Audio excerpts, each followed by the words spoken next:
දැන් අපි කතා කරා තදාසනයේ ගැන.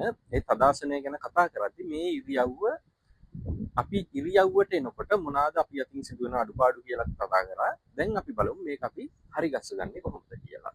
මූලිකවම වෙන ප්‍රශ්නේ තමයි අපි කකුල් දෙක එක ළඟට ගත්තම කකුල් දෙක එක ළඟට අරගෙන තමයි මේ ආසනයේ ඉන්නේ. මේ ආසනයේට එන්න කකුල් දෙක එක ළඟට ගත්තම අපේ සිරුර ඉදිරියට නැවෙන නැඹුරුතාවයක් තියෙනවා. මෙහෙම සිරුර ඉදිරියට නැමීමේ නැඹුරුතාවයක් තියෙනකොට මේ ඇඟ කෙලින්නේ නැහැ.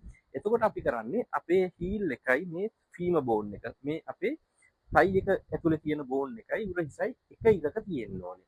මේක එක ඉරකට ගන්න අපි මූලිකවම කරන්නේ අපේ මේ තයි මසල් තයි බෝන් එක එහෙම නැත්නම් ෆීම බෝන් එක මේ කලවේ ඇතුලේ තියෙන අස්තිය විතරක් පිටිපස්සට මෙහෙම තල්ලු කරනවා. ඇඟ මෙහෙම පිටිපස්සට නමන්නේ නැහැ. හරිද? මේක පිටිපස්සට හිමින් තල්ලු කරනකොට මේ විලුඹයි මේ ෆීම බෝන් එකයි හීල් එකයි ෆීම බෝන් එකයි එකම රේඛාවකට එනකොට අපේ විලුඹ අපේ ඇඟිලි තුඩු පොළවෙන් උඩට එනවා.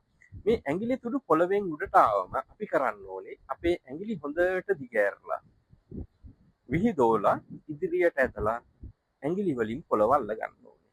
මෙහෙම පොළව අල්ල ගත්තට පස්සේ අපේ පතුලේ කකුල් වල ඉරියව්ව හරි. ඒක ඒ ආකාරයටම තියාගෙන හිමින් ඉදිරියට දනිස් දෙක විතරක් යවන්න.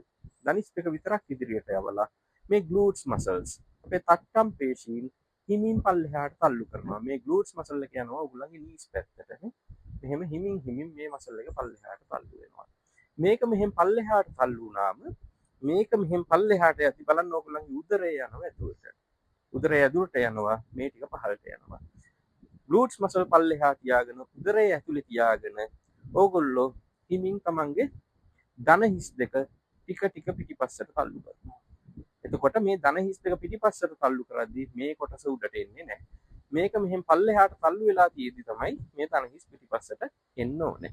දන හිස් මෙහෙම පිටිපස්සට එනකොට ඕගොල්ලන් ග්ලූට්ස් මසල් පහළ තියෙන්න ඕනේ. උදරය කොඳු වැටපෙළ පැත්තට තල්ලු වෙලා තියෙන්න ඕනේ. ඊට පස්සේ අපේ උරහිස.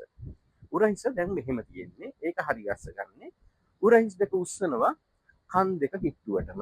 උස්සලා ඕගොල්ලන්ගේ ෂෝල්ඩර් බ්ලේඩ්ස් උරපත් එකිනෙක හිමින් ලං කරනවා.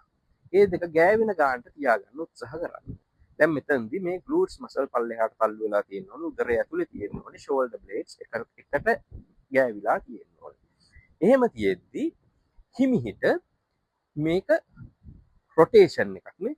ඔයගොල්ලන්ගේ උරහිස් දෙක මේ පිටිපස්සට රොටේට් වෙද්දි කැරකෙද්දි මේ මෙතන මැද අස්තිය කියන්නේ ඔයගොල්ලන්ගේ රිබ්ස් මැද තියෙන ඉලයට අතර තියෙන අස්තිය ඒක ස්ටර්නම් කියනවා. ඒක අපි හිමින් ඉහළට හරවනවා.